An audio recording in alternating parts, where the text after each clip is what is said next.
అంతర్జాతీయ యుద్ధ నౌకల సమీక్ష 2026కు విశాఖ సాగర తీరం సన్నద్ధమైంది. ఈ కార్యక్రమానికి రాష్ట్రపతి ద్రౌపది ముర్ము హాజరు కానున్నారు.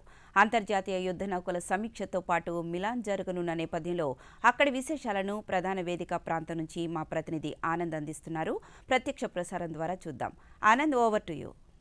అతి పెద్ద నౌకాదళ సమీక్షని విశాఖకు వేదిక అయిందని చెప్పాలి. అందులో గతంలో 10 సంవత్సరాల క్రితం జరిగినటువంటి ఒక 2016లో ఐఎఫ్ఆర్ అంతర్జాతీయ ఫ్లీట్ రివ్యూకి విశాఖ వేదిక అయితే మరలా తిరిగి 2026లో అంతర్జాతీయ ఫ్లీట్ రివ్యూతో పాటు మిలానికి కూడా వేదిక అవడం, ఈసారి 70 దేశాలకు చెందినటువంటి ప్రతినిధులు, అలాగే 19 దేశాల నుంచి యుద్ధ నౌకలు, అలాగే ఈ యొక్క అంతర్జాతీయ పెరేడ్ కూడా ఈ ప్రాంతంలోనే ఇలాగే జరగనుంది.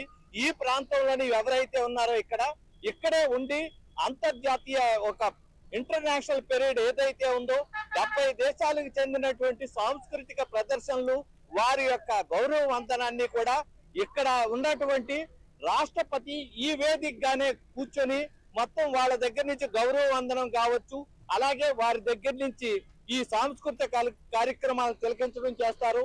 మొత్తం కూడా ప్రతి యుద్ధ నౌక నుంచి గౌరవ వందనాన్ని స్వీకరించడంతో పాటు సమీక్ష నిర్వహిస్తారు.